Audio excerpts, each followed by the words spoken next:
Ya, sementara itu, Wapres terpilih Gibran Rakabuming Raka belakangan rajin belusukan ke sejumlah titik kawasan padat penduduk di Jakarta. Walau Gibran mengaku ia sedang belanja masalah, tapi ada juga yang menduga aksi belusukan Gibran di Jakarta ini ada hubungannya dengan isu pencalonan sang adik Kaesang di Pilgub Jakarta. Benarkah?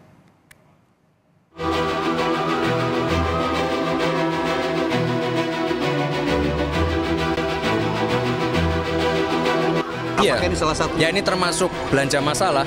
Ya, intinya saya sudah izin kepada Pak PJ Gubernur untuk belanja masalah dan beliau sudah mengizinkan.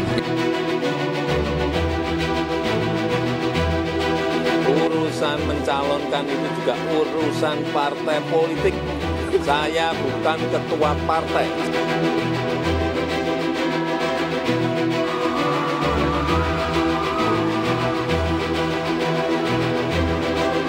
Dalam kurun waktu 5 hari terakhir, putra sulung Presiden Jokowi Gibran Rakabuming Raka terlihat sangat rajin mendatangi warga di kawasan padat penduduk di Jakarta. Dan tentu sambil membagi-bagikan susu kotak dan buku.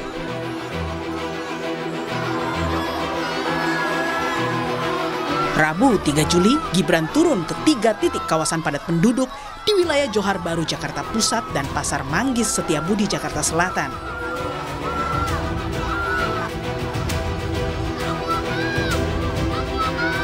Kali ini, Gibran datang ditemani selebritas Raffi Ahmad yang namanya masuk bursa di Pilkada Jateng dan Kabupaten Bandung Barat.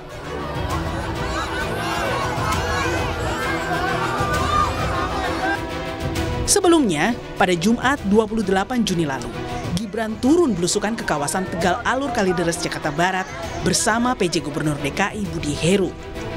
Rajinnya Gibran menemui warga Jakarta diakuinya untuk belanja masalah. Wapres terpilih ini juga berjanji akan memprioritaskan Jakarta untuk perbaikan di berbagai lini. Ya, ini termasuk belanja masalah. Makanya minggu lalu kami mengunjungi tempat-tempat yang kumuh, tempat-tempat yang kebanjiran. Gencarnya belusukan Gibran ke Jakarta memantik tanya, apakah ini ada hubungannya dengan isu pencalonan sang adik Kaesang sebagai Cawagup Jakarta pada Pilkada nanti? Mas, ya? Kaesang Jakarta atau Jawa Tengah nih, Mas, setuju? Tanya Kaesang. Sama halnya dengan putranya, Presiden Jokowi juga menolak dirinya dikait-kaitkan dengan pencalonan Kaesang di Pilgub Jakarta. Ia bahkan tegas membantah pernyataan Sekjen PKS jika dirinya lah yang menyodorkan nama Kaesang ke partai-partai.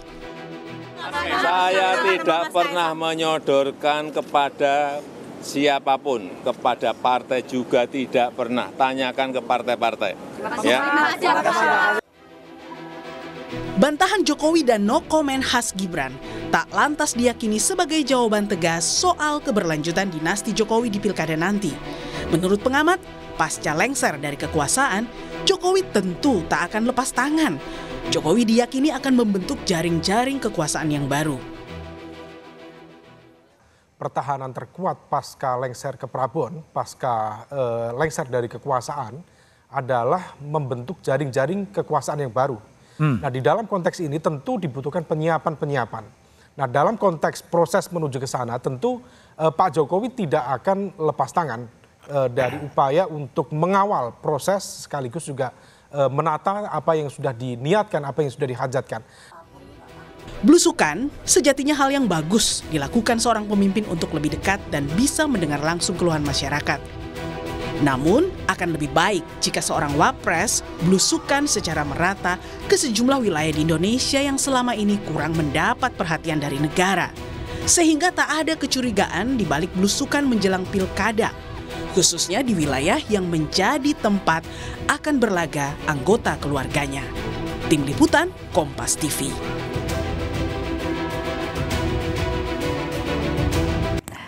Ya, lalu benarkah rajinnya Gibran ini belusukan ke Jakarta ada kaitannya dengan isu pencalonan Kaesang di Pilgub Jakarta? Kita akan bahas bersama juru bicara PSI, Dede Prayudi, dan juga pengamat politik BRIN, Siti Zuhro. Selamat petang, Uki. Selamat petang, Mbak Wiwi. Ya, selamat petang, Mbak. Ini Nitya, pertanyaan pertamanya ingin ke Mbak Wiwi terlebih dahulu. Mbak, kalau kita lihat kan 5 hari terakhir ya, Gibran gencar sekali nih turun ke kawasan padat penduduk. Alasannya sih belanja masalah. Kalau sebagai pengamat, Anda melihat seberapa wajar seorang wapres terpilih loh ya datang belusukan di Jakarta? Seberapa biasa ini? Ya, ini kan baru saja kita melakukan pilpres dan pemilu legislatif serentak ya, Februari. Ini baru bulan Februari, Maret, April, Mei, Juni. Belanja masalah apalagi yang dibelanjakan gitu ya. Jadi apa pula yang mau dicatat gitu ya dari Jakarta ini. Padahal kemarin sudah belusukannya luar biasa dengan Ya, untuk pilpres ya. bagi susu seperti itu ya, susu dibagi-bagikan. Lah kalau calon lain katakan gitu ya, sosok lain dari elit yang melakukan itu apa nggak kisruh kira-kira. Lah kita punya 545 ya daerah, 38 provinsi, 415 kabupaten dan 93 kota ya. Kenapa nggak wilayah yang lain begitu ya?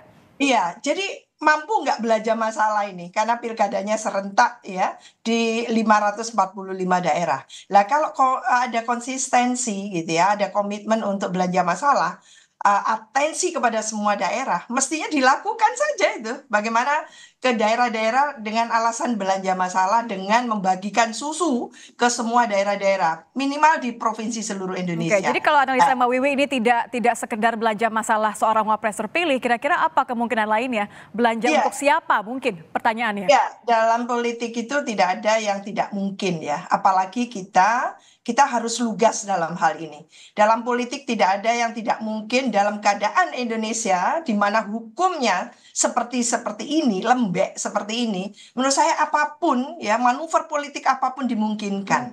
Maka siapa yang bisa menjaga gitu ya, agar kita bisa melakukan kompetisi kontestasi di pilkada 545 daerah ini. Oke, jadi ini konteksnya dengan pilkada ya, buka jalan untuk siapa Mbak Wiwi kira-kira untuk pilkada? Iya, ya yang lalu sangat jelas ya bahwa ada revisi terhadap undang-undang untuk pencalonan kepala daerah dan wakil kepala daerah. Maka Mahkamah Agung sudah memutuskan gitu ya bahwa akan ada perubahan, sudah ditetapkan. Lalu KPU-nya akan membuat PKPU untuk merespon itu. Ini siapa sebetulnya? Di depan kita ini kan ada Mas Dede. Mas Dede ini juga seorang kader yang luar biasa. Mengapa kalau sama-sama muda kok dia nggak diusulkan? Nah, ini. Jadi menurut saya fair lah gitu ya, fair play lah kompetisi kontestasinya. Jangan jadi saya harus pertegas nih ke Mbak Wiwi. Jadi Anda menurut Anda kalau belanja masalahnya Gibran ini sekaligus untuk membuka jalan untuk yang kira-kira akan bisa maju nih pilkada ya. Sebut nama boleh lah ya. Kan mumpung ada masuk ini. Menjadi sangat transparan gitu ya. Karena apa? Dinasti politik itu sudah digulirkan sejak pemilu presiden kemarin. Maka sekarang akan digulirkan semakin dikuatkan. Saya ingin menantang Mas Dede ini. Mas Dede ini calon yang bagus. Mengapa PSI tidak mau mencalonkan? Nah itu pertanyaannya. Mas Uki, dijawab deh. Ada 2 pertanyaan yang Mbak Wiwi tadi. Yang pertama pertanyaan saya dulu tapi ya. Gimana reaksi Anda ketika melihat bahwa belusukannya Gibran ini diartikan seperti seakan-akan membuka jalan untuk ketum Anda, untuk Kaisang? Itu dulu deh. Oke, jadi pertama-tama saya harus disclaimer dulu ya bahwa saya bukan juru bicara Mas Gibran ya, wakil presiden terpilih. Dan apa yang ingin saya katakan nanti terkait dengan intensi Mas Gibran ini belusukan, ini adalah hasil analisis saya gitu ya. Jadi saya percaya bahwa Mas Gibran ini diwariskan ya karakteristik Pak Jokowi yang suka belusukan tersebut. Jadi kalau saya ya kemudian mentrace ya pemberitaan yang beredar ya, Mas Gibran sudah minta izin dengan PJ Gubernur Heru ya, lalu belusukannya juga sempat dengan PJ Gubernur. Lalu setelah belusukan, Mas Gibran juga membicarakan masalah-masalah terkait apa yang dilihatnya selama belusukan dan mencarikan solusinya. Itu yang pertama dulu ya. Lalu yang kedua ya, apakah ini kaitannya dengan Mas Kaisang? Oke. PKPU itu baru saja ditandatangani oleh Pak saat itu masih jadi Ketua KPU ya, Pak Hasyim Asyari, itu sekitar kemarin lusa lah.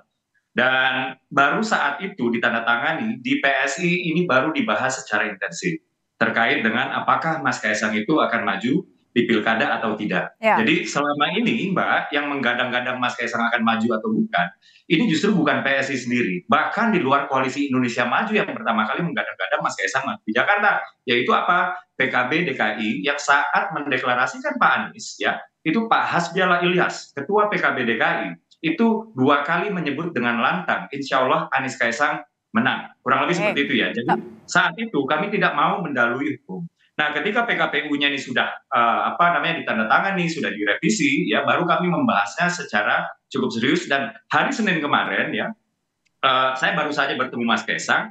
Bahkan di pembahasan tersebut itu beliau lebih concern dengan hasil yang ada di Jawa Tengah, ya, ketika lembaga survei Indonesia itu menemukan bahwa hasil survei mereka itu Mas Kaisang itu yang tertinggi di Jawa Tengah dengan pertanyaan yang simulasi semi tertutup, ya.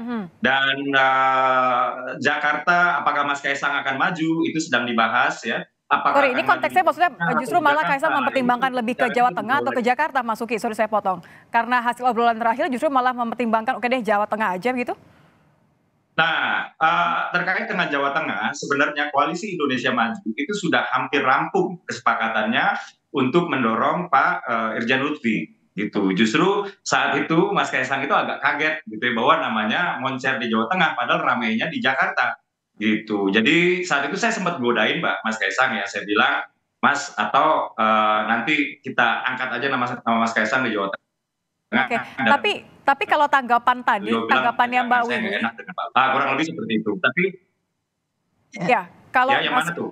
Ya, Mas Uki, kalau tanggapannya Mbak Wiwi tadi mengatakan sepertinya belusukannya Gibran ini seakan-akan membuka jalan untuk Kaisang, karena kan abang dan adik, rasanya wajar saja. Ya enggak, karena Mas Kaisang sendiri juga belum tentu maju pilkada, yang pertama. Yang kedua, Mas Kaisang kalaupun maju pilkada juga belum tentu di Jakarta. Tapi kan begini ya, ini kan terbangun opini bahwa belusukannya Mas Gibran itu akan menguntungkan siapapun paslon yang akan diusung oleh Koalisi Indonesia Maju, gitu ya. Saya tidak sedang mengamini opini tersebut, ya, tapi saya dapat memaklumi karena ini kan memang momentumnya pilkada, ya. Dan terus terang saja dengan adanya opini tersebut kami tidak merasa dirugikan. Oke, gitu. tidak merasa dirugikan, begitu ya?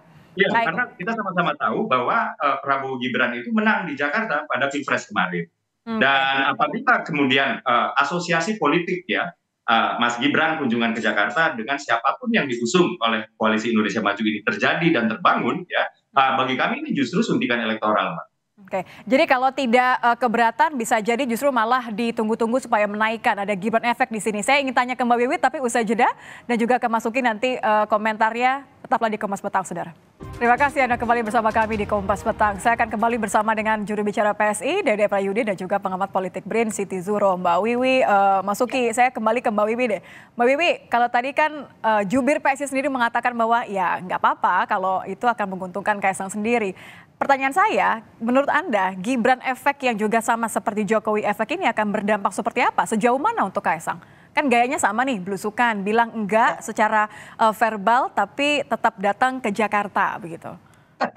Iya, ini kan Pak Jokowi luar biasa di eranya ya, tahun 2014. Sekarang ada Gibran yang katanya itu mirip sekali dan sebagainya. Dan itu dibuktikan gitu ya, dengan kemenangannya di Pilpres kemarin gitu. Dan sekarang ingin meyakinkan daerah-daerah tertentu yang menjadi katakan fokusnya atau perhatian dari tentunya ya, bukan hanya oleh Gibran, oleh Pak Jokowi, itu seolah ya ini akan mendapatkan efek. Jadi keyakinan-keyakinan yang dibangun seperti itu yang membuat sebetulnya politik dan demokrasi kita itu tidak pasti. Tapi beralasan kan Mbak Wiwi, keyakinan ini kan terbukti sudah iya, hanya hasilnya. Popularitas, tapi jangan lupa loh, Mas Kaisang sendiri yang mengatakan bahwa popularitas dan elektabilitas sangat tidak cukup, membutuhkan etos kerja. Saya tahu yang dimaksudkan itu kinerja. Jadi kompetensi, profesionalitas dari calon, kriteria calon yang kompeten gitu ya. Yang itu yang diharapkan. Jadi sebetulnya rekam jejak begitu ya, pengalaman iya, mungkin sebelumnya sebagai kepala daerah dan sebagainya. Jadi udah dijawab sebetulnya oleh Mas Kaisang. Cuman sekarang masalahnya kita ya, baik itu masyarakat luas, publik luas maupun partai politik itu sedang membangun apa di pilkada ini gitu ya. Apakah betul-betul inline berpihak untuk menghadirkan gitu ya calon-calon yang qualified untuk provinsi, untuk kabupaten dan seterusnya sampai ke kota gitu ya. Jadi artinya kita akan memiliki gubernur yang bagus, yang berkualitas dan juga bupati yang oke dan wali kota yang oke. Dan tolong karir itu tidak bisa lompat. Dalam ilmu eksekutif itu butuh pengalaman. Pak Jokowi saja mulai dari Solo dulu, provinsi dulu, lalu baru di Pilpres. Lah ini kan kalau Mas Kaisang tidak pernah ikut yang namanya pilkada di level. Tapi kan sering muncul Mbak Wiwi, ini jangan-jangan memang untuk menghadapi tantangan dari popularitas seorang Anies Baswedan yang merupakan mantan gubernur, juga sama-sama sudah lebih dikenal. Mungkin memang butuh strategi itu, Gibran dan Jokowi. Mestinya Pak Jokowi punya calon yang setara dong, gitu. Setara seperti Mas Ridwan Kamil, itu baru setara gitu ya. Wah, ini kompetisi kelas berat, bukan kelas berat melawan kelas bulu, jangan gitu. Jadi timpang nanti. Tapi kan survei kemarin di Jawa Tengah tinggi loh, meskipun nggak ada rekam jejak tapi tinggi. Ini Mas Uki boleh agak berbangga hati sedikit nih. Iya. Ya, Mas Uki, gimana kalau melihat memang jangan-jangan ini Gibran efek adalah jalan ninjakunya Kaisang atau? Ya, halo. Ya, Mas Uki. Apakah sambungan saya aman? Ya. Suara saya jelas? Hal yang biasa ya. Dulu juga Mas Gibran ketika maju sebagai cawapres kan kemudian diremehkan. Lalu ketika memasuki arena perdebatan, Mas Gibran begitu dikdaya ya, maka keluarlah sebuah idiom ya, dikira cupu taunya suhu. Kurang lebih seperti itu ya. Dan hal yang sama ya, dan ini adalah sebuah stigma yang sudah lama terjadi di Indonesia ya, bahwa orang-orang yang masih muda ya, yang dianggap belum cukup memiliki pengalaman, maka kompetensinya diragukan. Maka yang harus dilakukan oleh orang tersebut adalah membuktikan, kurang lebih sih seperti itu ya. Jadi saya memaklumi ya, Prof Wiwi memiliki keraguan-raguan ya, bahwa sebagian masyarakat juga memiliki keraguan-raguan, dan Mas Gibran dalam hal ini pernah menjawabnya. Dan apabila memang Mas Kaisang nanti maju ya, yang dimana daerahnya juga saya belum tahu di mana ya, ya ini sebuah PR yang harus dijawab oleh Mas Kaisang, kurang lebih sih seperti itu ya. Artinya ini sesuatu yang logis ya, bahwa ya anak muda ya dianggap minim pengalaman lalu diragukan. Nah, ini tugas dari si anak muda tersebut adalah menjawab keraguan-keraguan tersebut. Oke. Saya kembali ke Mbak Wiwi. Mbak Wiwi, kalau terlepas dari nanti ya, apakah di Jakarta saingannya siapa atau mungkin Jawa Tengah yang kira-kira popularitasnya lebih tinggi tadi menurut Mas Uki, tapi kan tidak bisa dilupakan bahwa Presiden Joko Widodo yang juga ayahnya Kaisang ini akan lengser Oktober. Pilkadanya November. Nah, apakah Gibran ini jangan-jangan menjadi jembatan untuk 1 bulan nanti? Berpengaruh nggak menurut Anda? Iya, tetap saja Indonesia itu tidak hanya mengandalkan sistem, tapi juga leadership kan gitu ya.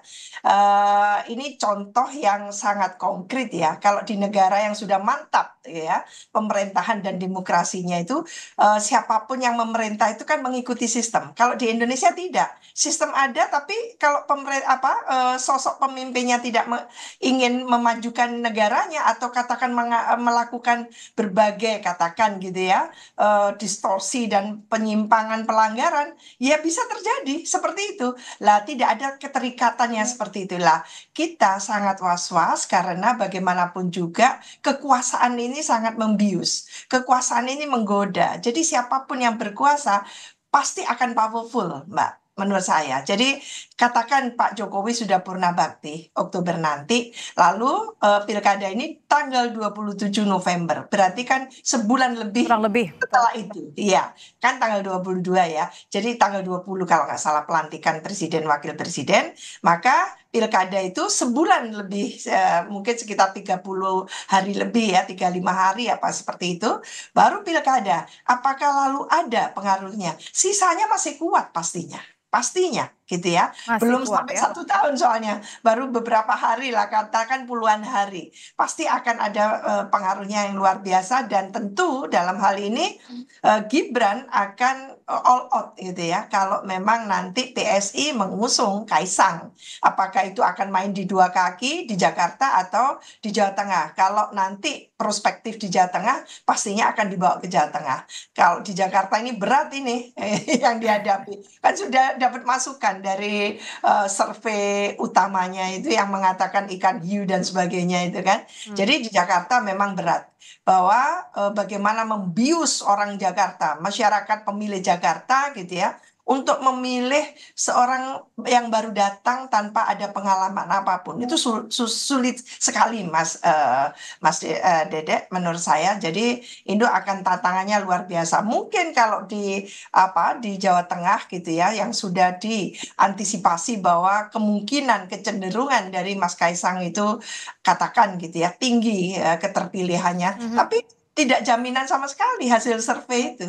Oke, dengan tidak adanya jaminan, saya ke Mas Uki lagi, dengan tidak adanya jaminan, tapi toh sebenarnya ada juga potensinya seorang Kaisang Ketum PSI untuk maju baik di Jakarta maupun juga di Jawa Tengah.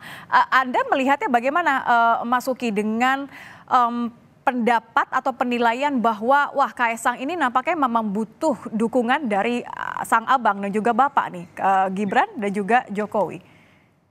Oke, saya harus klarifikasi dulu ya terkait dengan mungkin yang pernah di-statementkan oleh Sekjen PKS yaitu Pak Abu Bakar ya, bahwasannya Pak Jokowi menyodor-nyodorkan nama Mas Kaisang ke partai politik gitu. Ya, sudah dibantah tapi kan? Saya dapat pastikan bahwa apa yang disampaikan oleh Sekjen PKS tersebut tidak benar, keliru dan cenderung tendensius, yang menurut kami itu adalah sebuah tuduhan fitnah yang cukup jahat lah, kurang lebih seperti itu ya. Justru sebaliknya Mbak, ya justru sebaliknya bahwa masyarakat misalnya yang di Kota Bekasi mendaftarkan nama Mas Kaisang di PKB Kota Bekasi ya. Lalu ada juga partai politik ya PKB DKI itu ketua PKB DKI memention nama Mas Kaisang sampai 2 kali seperti yang saya katakan tadi. Lalu kemarin ya ketua Nasdem DKI juga sudah mengatakan Mas Kaisang bagus untuk maju di Pilgub gitu ya.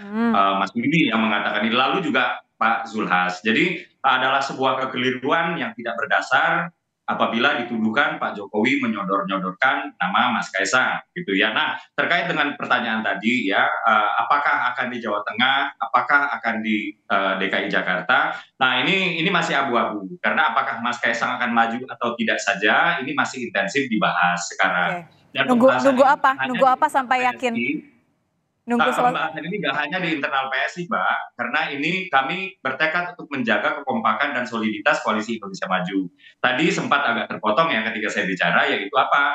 Koalisi Indonesia Maju di Jawa Tengah itu sudah hampir 100% membangun kesepakatan untuk memajukan Irjen Lutfi di Jawa Tengah. Nah, tentunya ya apabila nama Mas Kaisang ini masuk lagi ke bursa Jawa Tengah, pembicaraan dan kesepakatan di Koalisi Indonesia Maju ini akan mengalami kemunduran, kurang lebih seperti itu. Jadi semuanya masih serba belum tentu untuk saat ini ya. Jadi apakah Mas Kaisang akan maju atau tidak aja ini masih belum pasti, apalagi ketika kita berbicara majunya di mana, kurang lebih seperti itu ya. Nah, untuk di DKI sendiri ini kan tentu konfigurasi politiknya, chemistry antar paslon dan lain-lain, ini kan diperhitungkan gitu. Jadi kami juga menghormati rekan koalisi kami yaitu Gerindra ya yang ingin memajukan Kang Emil. Kurang lebih seperti itu. Jadi sekarang ini masih serba masih dibahas, Mbak. Jadi tapi kan Gerindra bilang kalau Kaisang mau ya sudah lanjutkan saja.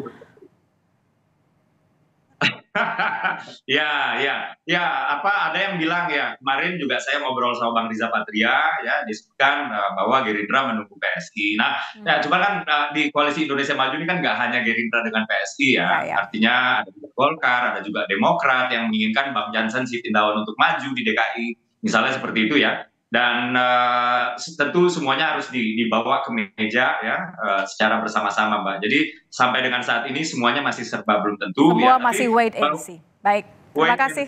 Ya, betul, tapi yang jelas kami membahas ini secara bersama-sama ya, baik itu di internal PSI maupun dengan Koalisi Indonesia Maju, karena kami percaya bahwa ya Jakarta itu adalah area strategis yang dimana patut kita konversikan kemenangan kita di Pilpres kemarin ke Pilkada di Jakarta salah satunya. Oke, terima kasih Pak Suki, juru bicara PSI dari Prayudi, dan juga Mbak Wiwi. Mungkin kita bisa bawa ini ke percakapan lain lagi. Terima kasih.